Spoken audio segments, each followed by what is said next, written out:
Aprendiendo Derecho. Hoy vamos a aprender muchísimo de un tema fundamental. Por supuesto, agradecemos siempre el patrocinio de la Universidad de Ciencias Jurídicas que nos permita compartir con ustedes temas jurídicos que nos ayudan a culturizarnos. Agradezco desde luego en esta ocasión la presencia de 3 grandes amigos que son apoderados del ISSSTE, Delegación Morelos, y que tienen mucha experiencia en esto del derecho social. Vamos a hablar de este tema tan importante. Y por supuesto, en el orden en el que estamos sentados, le quiero agradecer la presencia a nuestros amigos Nubia Hinojosa. Qué gusto verla por acá, licenciada. Mucho gusto estar aquí nuevamente. Es un gran honor. Igualmente. Y bueno, pues a Rafa Cuevas, un gran conocido de nosotros desde hace mucho tiempo. Rafa, gracias por venir. Muchas gracias, doctor, a ti, y agradecemos desde luego esta oportunidad de dirigirnos a todos los interesados en este tema que vamos a tener la oportunidad de desarrollar. Y por supuesto te agradezco la invitación a esta universidad que tuve el gran honor de participar contigo en el nacimiento de la misma. Ya hace un ratito, hace más de 10 doctor. Años. Mi querido Rafa, gracias. Y por supuesto también la sangre joven viene con todo, ¿eh?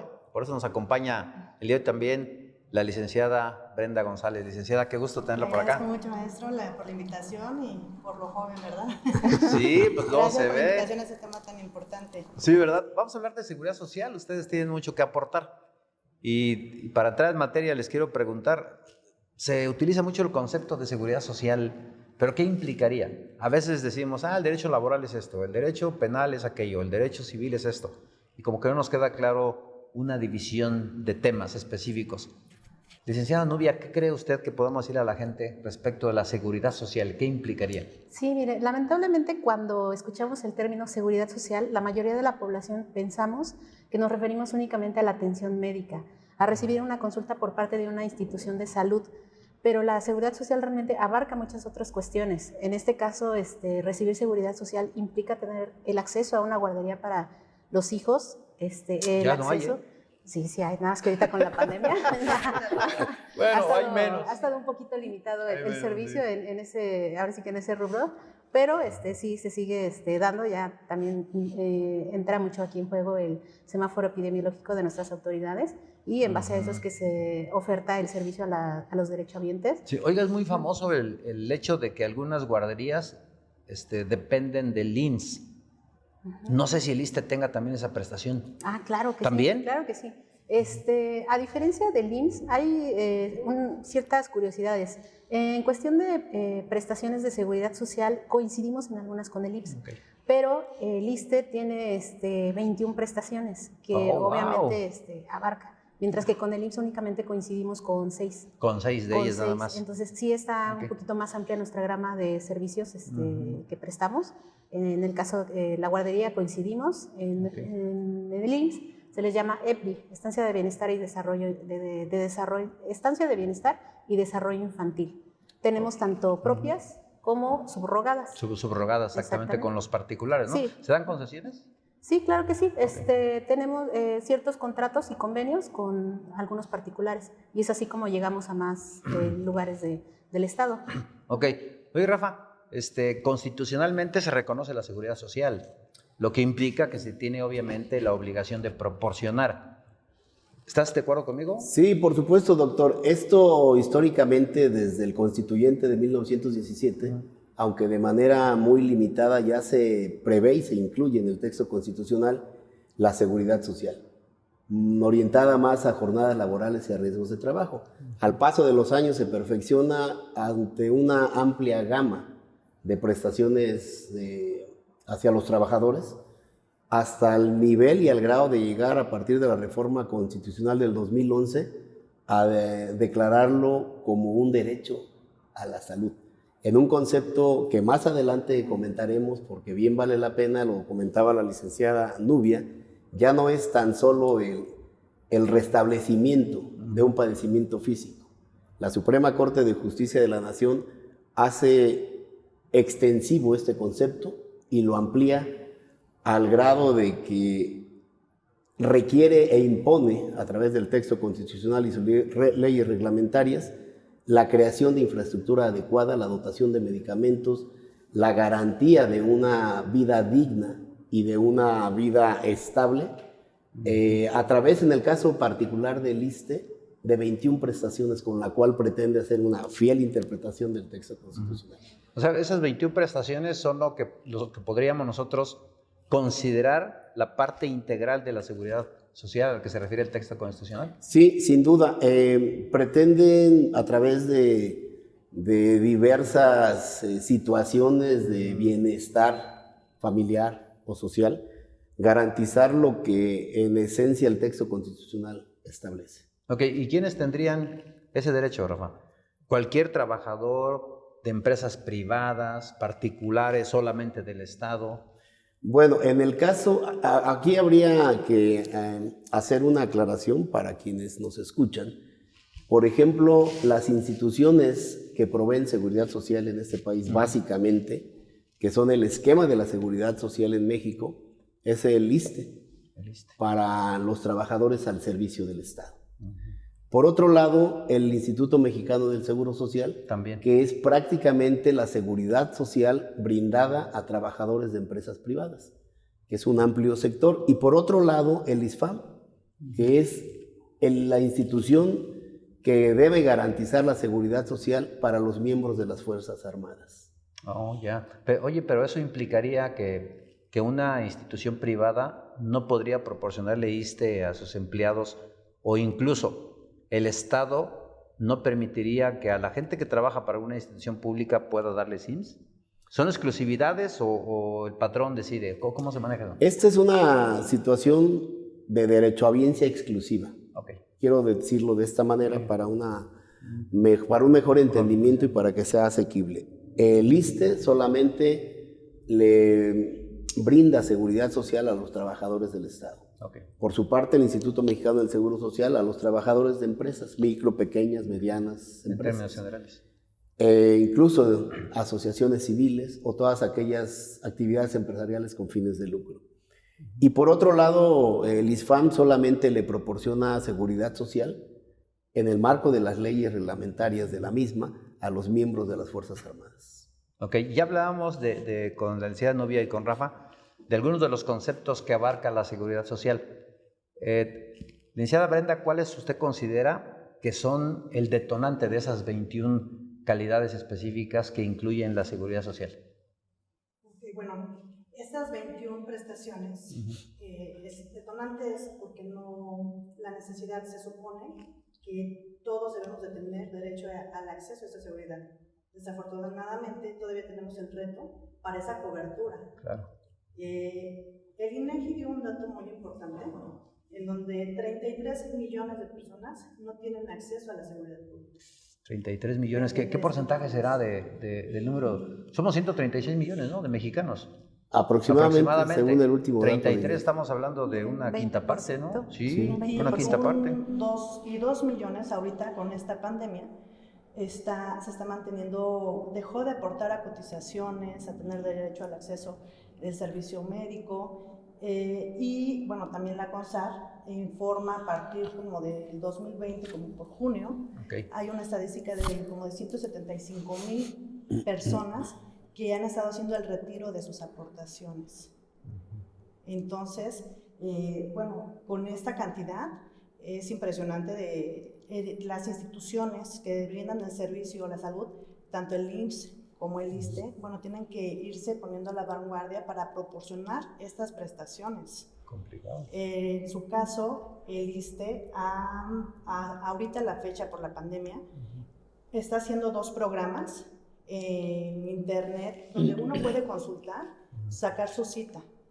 Si bien se ha visto que hubo unidades médicas con saturación total para sacar lo que son las licencias médicas ahorita por COVID. Híjole. Y que fue en el caso de Ermita, ¿no? Porque esas las paga la institución, ¿no? Sí, en no cambio el director general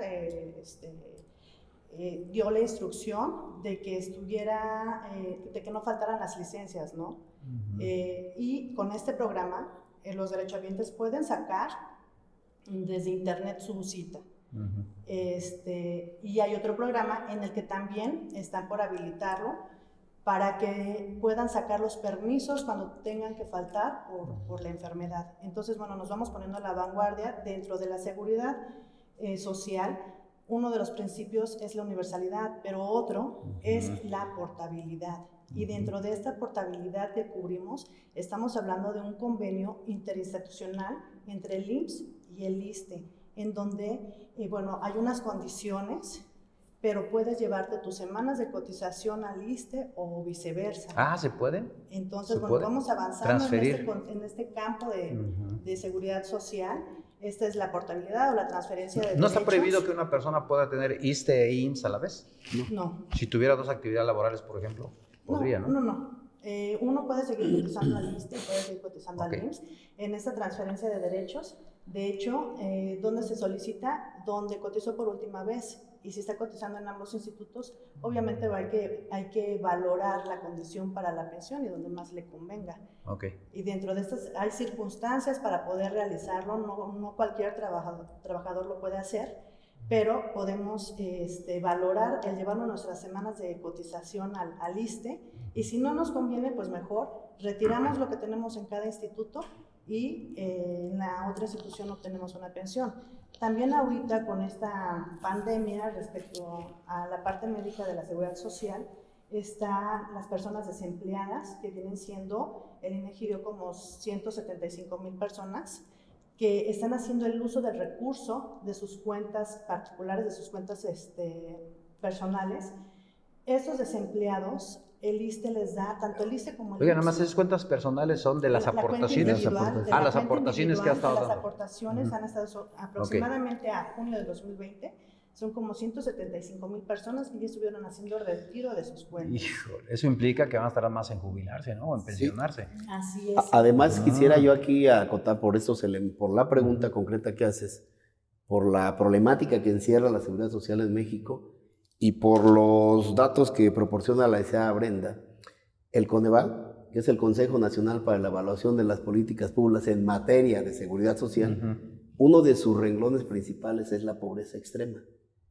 En este renglón de la pobreza extrema, pues está ese número que hace un momento referíamos datos de cuántos forman o integran la pobreza extrema, y evidentemente son algunos que están desempleados, muchos que están desempleados, claro, y que estuvieron empleados y que están retirando tanto del Seguro Social como del ISSSTE sus aportaciones. En términos de la cuenta individual, si yo retiro mis prestaciones, ya me quedo automáticamente sin derecho. Es un efecto reversivo de lo que durante años coticé para aspirar a una pensión. Ahora el dinero me lo devuelven y me quedo como de origen, sin ninguna aportación, es decir, sin seguridad social. Se convierte en un problema social. Nosotros académicamente sabemos que hay un renglón ya de problemas socioeconómicos de México, ¿no? Tenemos, entre otros, el problema del campo, la migración, la sobrepoblación, la densidad poblacional. Ahora yo me atrevería, lo hablo a título personal, a integrar dentro de los problemas socioeconómicos de México precisamente la situación pensionaria en México. Sí. En 1992, y que no está muy lejos, Rafa. Claro, no estamos lejos. En 1992, el maestro Luis Pasos hace una proyección un análisis de la problemática de la seguridad social en México, y lo que comentabas, doctor, hace un momento muy ciertamente, cómo se sustentaba el sistema de seguridad social, pues con trabajadores en activo en una proporción importante para un jubilado. Por establecer un parámetro solamente, 10 trabajadores en activo para financiar a un jubilado. Hoy no es inverso, es desproporcionadamente inverso. Es decir, son muchos más los candidatos a jubilarse, tanto en el IMSS como en el ISFAM, como en el ISSSTE, que los trabajadores en activo. Y esto, por supuesto... Tremendo problema. Por supuesto que obliga a problemas o involucra que tomar decisiones a otros actores políticos, a otras instancias y por supuesto a las cámaras, a la Cámara Alta, la Cámara de Senadores, a la Cámara Baja, al Congreso de la Unión, para que en este ámbito tan complejo que es la política se estén discutiendo propuestas para un mayor financiamiento para el tema de seguridad social, que si lo vemos en una tendencia drástica, podría en un momento dado, si no se toman como en Chile. Tú has viajado, claro, doctor, y sabes cómo está esta situación de la seguridad social. Si no tomamos las precauciones necesarias, esto podría elevarse algún día a un problema de seguridad nacional. Sí, coincido totalmente. El tema no es tan sencillo. Habría que darle la importancia. Oiga, licenciada Nubia, en una lógica elemental, cuando yo estoy aportando como trabajador al IMSS o al ISSSTE, se supone que estoy generando un ahorro. Exactamente. Cuando yo me pensiono, se supone que voy a disfrutar de ese ahorro que me va a estar dando el Estado poco a poco. ¿Qué es lo que ha ocurrido? ¿Por qué estamos ante el problema que decía Rafa? La actualización del peso, porque evidentemente si yo coticé hace 20 años, pues a lo mejor cotizaba 3 pesos, que hoy se convirtieron en 2,000 tal vez. ¿Dónde radica el problema? Porque en una lógica elemental se entendería que si yo aporté, pues me van a dar lo que aporté. ¿Dónde entra esa discrepancia?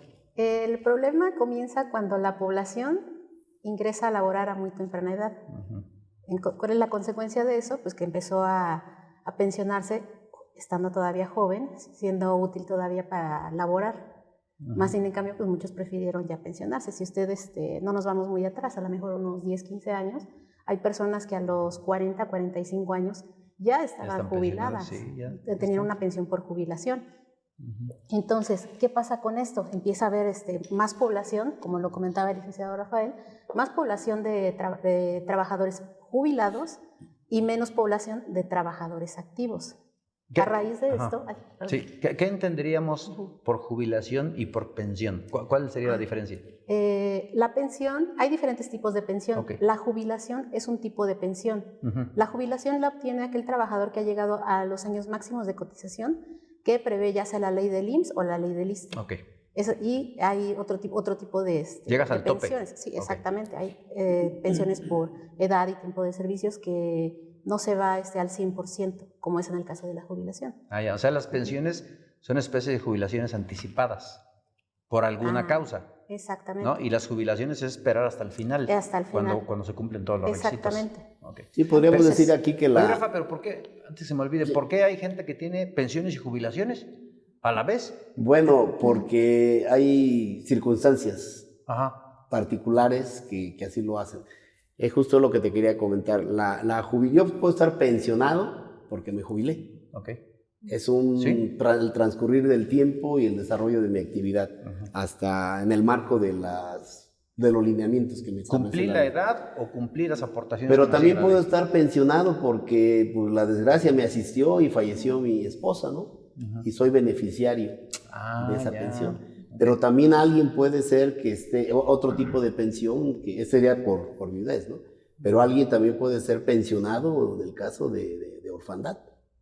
Entonces, como señalaba la licenciada Nubia, la pensión yo diría que es genérica y la jubilación pues, es muy particular, ¿no? O sea, mi pensión es porque me jubilé y si yo tengo otra pensión es porque falleció mi pareja, ¿no? ¿Es susceptible de que los derechos del pensionado o jubilado, si fallece, recaigan en algún beneficiario? ¿O no solamente los jubilados o solamente los pensionados? ¿O en qué hipótesis? No, sí son... ¿Son derechos? Son derechos que se transmiten. Que se pueden transmitir, pero en los términos que establecen las leyes aplicables a la materia.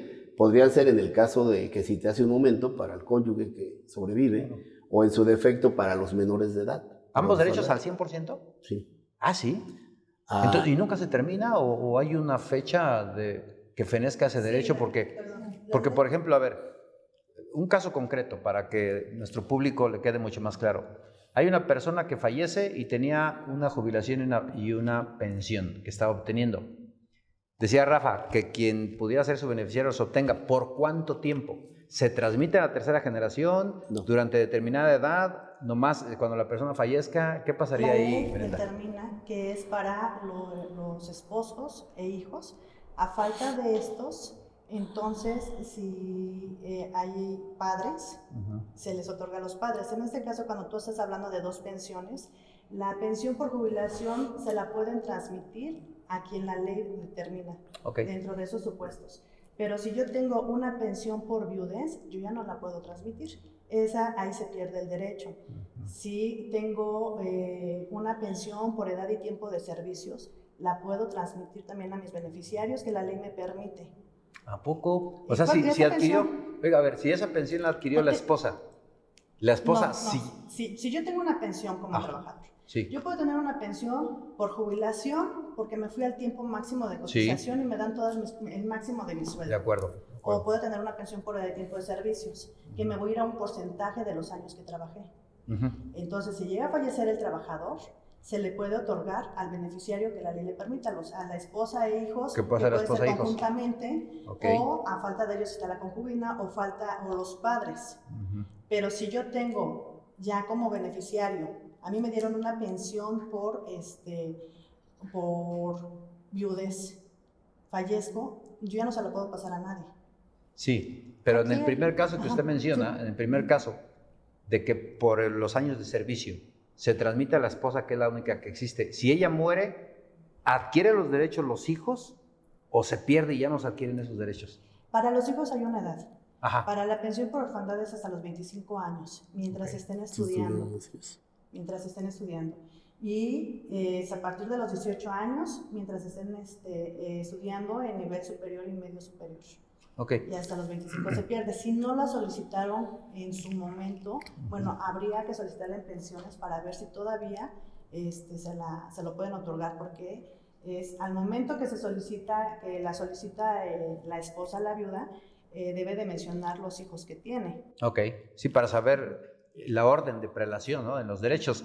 Si ha fallecido una persona y su esposa dice, pues yo creo tener los derechos, fui su dependiente económico, soy su beneficiario, ¿qué necesita hacer? ¿Un juicio? ¿Ir al ISSSTE, por ejemplo? ¿Cómo justificar? ¿Qué trámite se lleva a cabo? Es un trámite administrativo. Se hace ante ¿Sencillo o complicado? Es sencillo. A algunas personas se les complica por el cúmulo de documentación que les piden. Okay. Pero siempre y cuando si una persona tiene a la mano y ubica sus documentos, es sencillo. Obviamente el documento básico es un acta de matrimonio que conste que efectivamente los unía. Si es que estaba casado. Exactamente. Claro. Acta de nacimiento tanto del de cuyos como de la persona que lo va a solicitar. Identificaciones oficiales de ambas personas, CURP de ambas personas, un comprobante de domicilio, no mayor a 3 meses de antigüedad. La CURP. La CURP. Y el acta de defunción. Y el acta de defunción. ¿Qué pasa cuando llegan 2, 3, 4, 5 mujeres? Debe haber casos donde digan, espérame, yo hacía vida con él. Exactamente. Y ojo, un tema muy interesante que ocurre en la práctica. Muy recurrente, doctor. Muy recurrente, ojo. La persona que falleció, que era el que tenía la pensión o la jubilación, estaba casado, pero ya no vivía con esa persona. Entonces, ¿es justo o es legal la aplicación de las normas del ISSSTE? Justo porque le van a dar a quien vivía con él, o injusto porque le van a dar a quien estaba casado con él, aunque ya estuvieran separados y ya tuvieran parejas diferentes. Controvertido el tema, Controvertido, doctor. ¿no? Pero, perdón, de ahorita complemento de la licenciada. Controvertido el tema, pero persiste el derecho a la esposa. ¿A la esposa? Aunque ya no se hayan visto y su relación no sea precisamente la mejor. Oye, ¿no se distribuye? Pero fíjate que aquí tuvieron el descuido o la apatía de no llevar a cabo un divorcio por cualquiera de las causas. Incluso hoy en materia civil, tú lo sabes, hay tantas facilidades para divorciarse. Claro. Y no lo hacen. Recientemente supimos de un caso documentado de una persona que tenía 35 años sin verse, ¿no? Sí, 35 años. Pero fallece la señora y aparece el esposo y ya se acreedora a la Híjole. 35 años sin verla. Las omisiones. Quién sabe qué sentimientos guardaban, pero bueno, una Afore, tal vez una modalidad de Afore o una lotería sin comprar boletos. Algo debió haber. Su error fue no haberse divorciado. El error, y también esto para el público, para eso quienes tengan unas nuevas relaciones o hayan contraído nupcias, pues que concreten el contrato civil anterior, porque pueden dejar muy expuesta y vulnerable a su pareja actual. Requiere también enfatizar el tema del concubinato, porque hay que tener una comprobación del concubinato. Sí, fíjate que ahora ya los procedimientos hacen un juez familiar. Ahora ya es un proceso en el marco de las leyes civiles. Es muy sencillo. Sí. Porque antes bastaba con que fueran el los ayudante testigos o el ayudante municipal municipal testificara, ¿no? decía En sí, documento. o incluso testimonios diversos para decir, sí, me consta que lleva años viviendo con ella y tienen hijos. Pero ante la existencia de un acta de matrimonio, pues esta supera cualquier relación. Híjole, o sea, que ahí no se privilegia el amor, se No. privilegia el documento. Por eso Si el te- documento se justifica eso, oiga, que ya no lo quería, pues sí, pero el documento dice lo otra demás cosa. podría quedar a juzgarse y a dirimirse en un ámbito meramente subjetivo, de que yo te di mi vida entera, ¿no? Y me estás dejando desprotegido, ¿no? Pues sí, Híjole. pero tuviste el descuido de no divorciar. Sí, para la ley hay que ser ordenados. Hay que ser ordenados. Más vale, ¿no? De hecho, aquí en esta parte de concubinato entra otra situación que luego no solamente es una concubina, son varias concubinas. Sí. Cuando nos encontramos ante ese supuesto, ninguna de las concubinas tiene derecho. Y en el caso, si llega a haber hijos, entonces la pensión se reparte equitativamente ante los hijos. Pero cuando son varias concubinas, ninguna. Y hablando en el caso de los trabajadores, como activo, la situación del concubinato, los requisitos son diferentes, como cuando ya es una pensión. Y como trabajador activo te pueden permitir, para dar de alta a tu concubino, un acta de concubinato que emite un notario público, un juez civil, un juez familiar. En el caso de las pensiones ya no te aceptan el de notario público, aquí debe ser por juicio. Judicial. ¿Qué sucede si tiene hijos? Después del concubinato tiene 3, 4, 5 hijos. importa. ¿Reciben todos en partes iguales? Así es, no importa que con una concubina tuvo 2 hijos, con otra tuvo 2 hijos, con otra a todos los que reclamen esa pensión, todos tienen derecho a la pensión equitativamente. Estamos hablando de seguridad social. Regresamos de una pausa y nos quedamos platicando de cosas interesantes. El tema está bueno. Vamos a abundar sobre eso. A ver, licenciada Novia. Mi patrón le dice al ISSSTE, vengo a aportarte tanto en relación a lo que obtengo como salario. ¿Cuánto me corresponderá cuando yo me jubile? ¿Esa misma cantidad? ¿Hay una adicional? ¿Cuál será lo que el patrón estuvo reflejando lo que me van a dar? ¿O cómo se calcula ese incremento, decremento, esa cantidad que voy a recibir? Muy buena pregunta. Fíjese que todos los derechohabientes pensamos que si percibimos un salario, supongamos, de 10,000 pesos mensuales, en el momento en el que nos jubilemos vamos a seguir percibiendo esos 10,000 pesos mensuales. Es totalmente erróneo, ¿eh? Okay. Quien les haya dicho eso, o quien los haya asesorado, dígame. Quien les dijo eso se los cotorreó. Sí, está muy mal. La ley del ISSSTE es muy clara. Únicamente ciertos conceptos que integran el salario son susceptibles de cotización. Entre ellos el sueldo básico o el sueldo base, que normalmente es el 0,1, así lo manejan la mayoría de las dependencias, los quinquenios y la compensación garantizada, pero siempre y cuando el patrón así lo reporte ante el ISSSTE. Si el patrón no lo reporta, es como si no lo ganara. Si no es susceptible de cotización y por tanto no entra para su fondo de pensiones. Entonces pueden venir 1,000 conceptos, pero solamente algunos son los que se van a considerar para cuantificar el monto de la pensión de la jubilación. Exactamente. Si su 0,1 supongamos es de 2,000 pesos y toda su vida laboral lo reporta con esos 2,000 pesos, llega el tiempo de su jubilación y va a percibir 2,000 pesos en lugar de los 10,000 pesos que ganaba originalmente. Sí, oiga, a ver, pues a mí me están declarando en el IMSS o en el ISSSTE una cantidad determinada, pero si yo ya estoy en base a lo que usted me dice, calculando lo que voy a obtener, pero quiero obtener más, ¿yo puedo aportar de manera personal? ¿La ley me lo permite o no?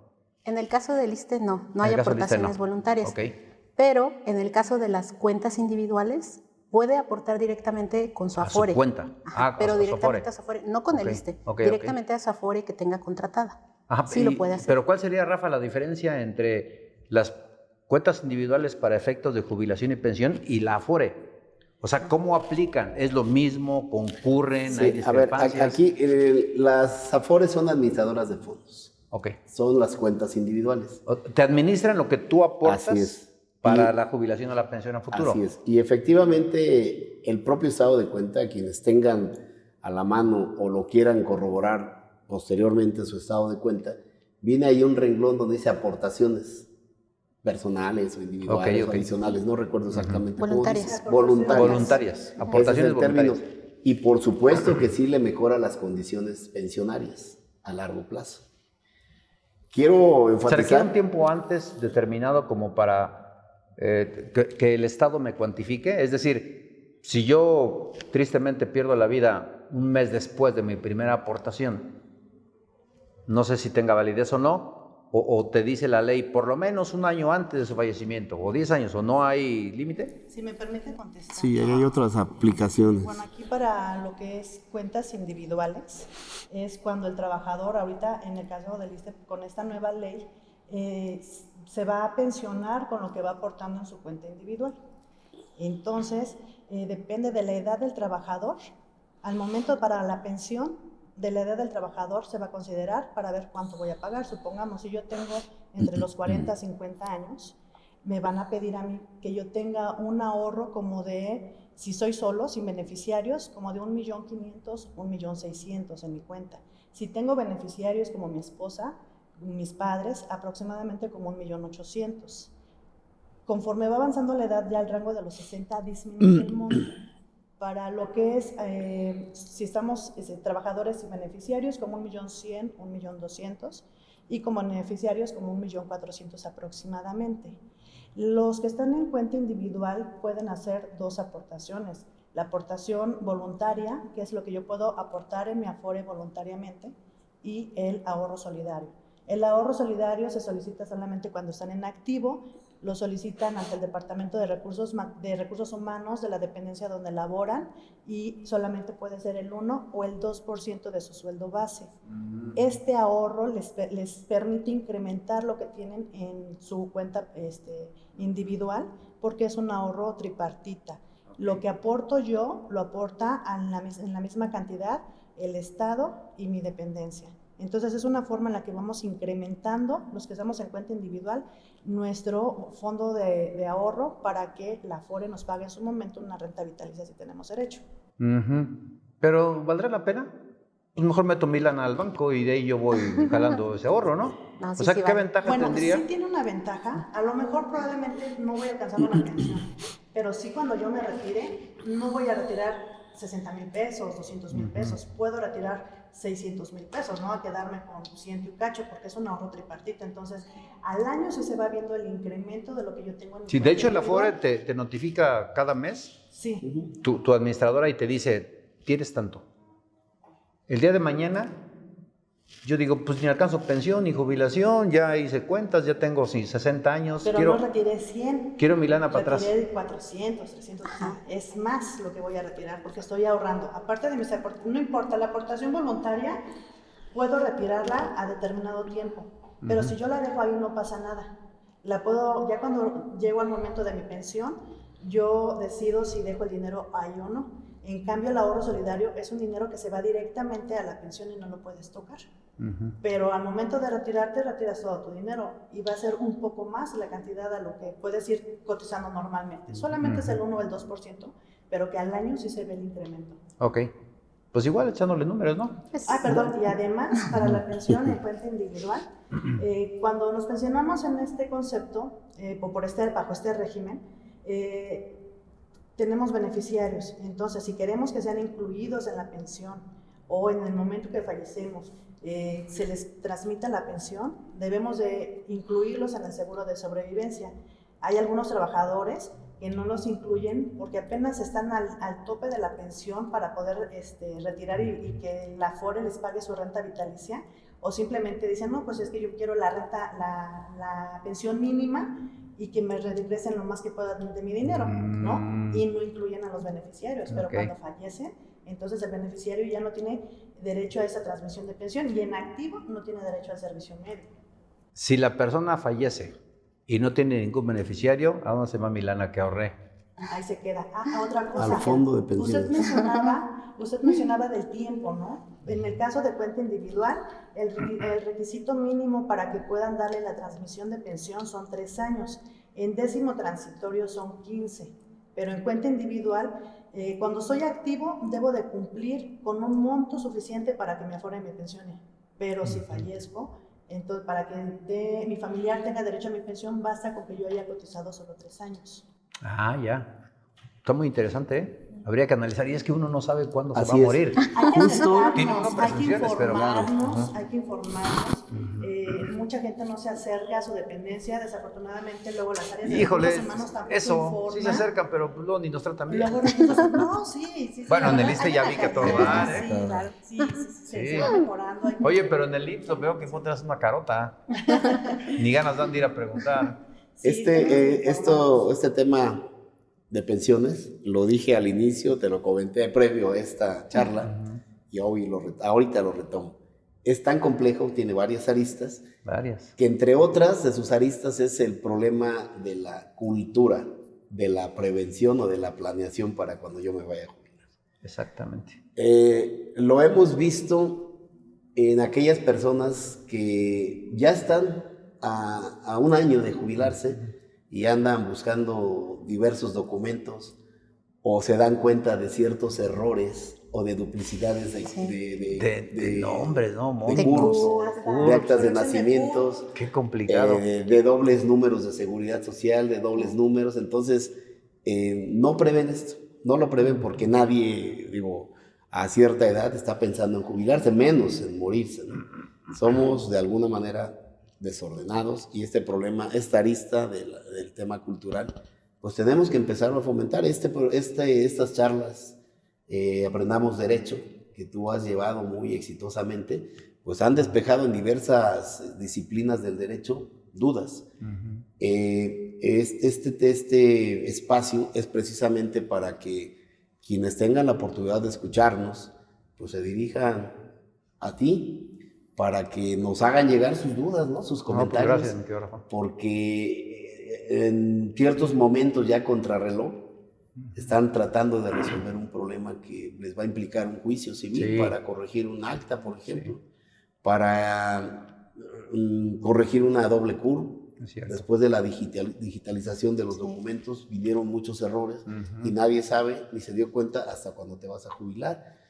Los dobles números de seguridad social, porque resulta que trabajabas en una empresa, particularmente le ocurre mucho al IMSS, y después te vas a otra empresa y creen que es tu primer empleo y te generan otro número de seguridad social. Híjole, así te vas y llega un momento en que hay un trámite administrativo, pero te das cuenta hasta después para funcionarlos. Porque si con el último número de seguridad social o con el anterior solicitas tus semanas de cotización, no, pues van a salir bien bajitas. Bajitas, si no, pues yo ya llevo casi 30 años trabajando, pues resulta que no te están computando uno de los dos, ¿no? Trámites engorrosos, trámites que implican largas filas, trámites que por supuesto retrasan la pensión. Y bueno, en este caso, el Instituto Mexicano del Seguro Social ha tratado de subsanar todo esto con diferentes escenarios y diferentes propuestas de jubilación. Claro. ¿Y si hay alguna dependencia o alguna oficina encargada a darle la asesoría a la gente si tuviera dudas de todo lo que está diciendo? En el caso del ISSSTE, pues que asistan ahí a las áreas correspondientes. A las áreas correspondientes, efectivamente, mira. Y va a abarcar una pregunta, parte de la pregunta que les he hecho a Nubia de los sueldos, quién es el responsable y todo eso, ¿no? La gente a veces tiene miedo de pensionarse. No es que se va a tardar mi trámite, va a tardar tanto tiempo. Sí, se tarda un montón, ¿no? Hasta 2 años, ¿sí? Me he dado cuenta más. No, puedes tramitar tu pensión ese mismo día que vas. Menos. Siempre y cuando tengas tus todo documentos en orden. En el caso del ISSSTE, el artículo 7 nos dice que quien está obligado son las dependencias a subir tu información. Ellos reportan tus sueldos, hacen tus movimientos afiliatorios como son tus altas, tus bajas, tus modificaciones de sueldo. Ellos son los responsables de tener la información actualizada en la base de datos del ISSSTE. Pero también nos dice que nosotros como trabajadores tenemos la obligación de corregir esos datos. Entonces es importante, ahora ahí ya con esta tecnología tenemos a nuestro portal Sinavit, que es nuestro expediente electrónico único, donde solamente nos ingresamos con nuestra CURP y podemos ver la información que nosotros tenemos en el sistema, lo podemos visualizar ahí en internet. Vienen nuestros datos personales, de nuestros beneficiarios, las dependencias a donde hemos cotizado y los periodos de cotización. Ahí te puedes dar cuenta si necesitas hacer alguna corrección en tu historia laboral, para que lo hagas con tiempo, para que acudas a esa dependencia o dependencias donde laboraste, actualices tu información, que son las hojas únicas de servicio, Porque luego dicen, no, pero es que sí está mi información ahí, no está la dependencia. Si tu información coincide, no tenemos que actualizar la hoja. Pero si tu si no información no coincide, coincide, aunque sea un día, hay que actualizar esa hoja de servicios. Claro. La actualizamos con tiempo y cuando tú vas a pensionarte, en el momento te revisan. Te pueden hacer tu corrección de historia laboral, que te la pueden hacer al momento, dependiendo de la carga de trabajo, 1 o 2 días, te presentas a pensiones y ya vas a firmar tu trámite de solicitud de pensión. Realmente es un trámite que no va a tardar, siempre y cuando tengas en orden, tengas correctos tus datos. Ahora, más vale ordenarnos. Recursos humanos de las dependencias deben de estar actualizando la base de datos porque nos mandan la información actualizada y se coteja, se manda un cotejo al ISSSTE para que tengan la información bien. Pero a veces el derechohabiente corrige un dato, como por ejemplo mi CUR, y no se lo informa a la dependencia.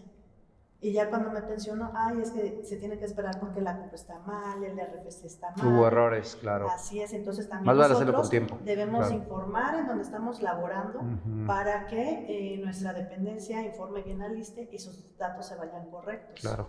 Perfecto. Oiga, pues qué tema tan interesante. De verdad no se tiene la cultura, doctor, preventivamente y por lo que estamos abordando, es recomendable que cada que haya un cambio de dependencias, soliciten su evolución salarial y su hoja de servicio. Actualización. Claro. Y si me voy a otra dependencia, no lo hacen porque nadie está pensando en jubilarse. Sí. Nadie está pensando en que va a llegar un momento en que mi actividad o mi ejercicio profesional va a terminar, ¿no? Y entonces, cuando no lo hacen, resulta que vienen arrastrando infinidad de errores, como ya los comentábamos, que van a retrasar sin duda. Tú preguntabas concretamente, ¿tardan el otorgamiento de las pensiones? No, porque nos remitimos al texto constitucional y eso está plenamente tutelado, ¿no?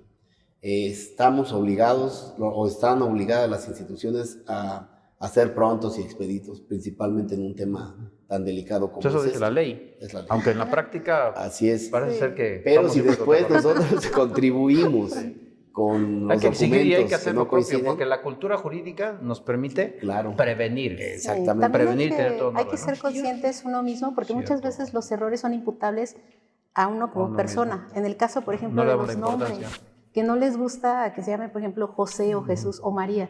¿Qué hacen? Le ponen J. cuando su nombre correcto y ahora tú dicen, a ver, J. es otro. Viene arrastrando ese error porque uno no le gusta su nombre. Se cambió el nombre. Le dice, pues lo quito o le pongo punto porque no me gusta mi nombre. Claro. Entonces, desde ahí el error es imputable a uno y uno mismo se genera problemas. Hay que prevenir, porque además de esta parte de la seguridad que estamos hablando de las pensiones, hablando de la parte de servicio médico, más en esta situación que estamos pasando tan difícil de la pandemia, es importante que nosotros como trabajadores demos de alta a nuestros beneficiarios, porque bueno, uno no sabe en qué momento se va a poner mal. Es como el testamento. Y damos por hecho que yo estoy activo y mi beneficiario tiene derecho al servicio médico. Sí es cierto, tiene derecho, pero a partir de que yo lo doy de alta. Entonces, bueno, todos aquellos que cotizan para el ISSSTE, hay que revisar si no han dado de alta a sus familiares, que los den con tiempo. Es un trámite muy sencillo donde solamente llevan el acta de nacimiento con la CUR, una identificación, se presentan al área de afiliación, de igual forma también en el INSS, van y das en el área de afiliación el registro de tu beneficiario y no estar esperando a una complicación médica. Pues sí, casi siempre lo hacemos cuando tenemos la urgencia. Sí. Mientras dejamos las cosas así.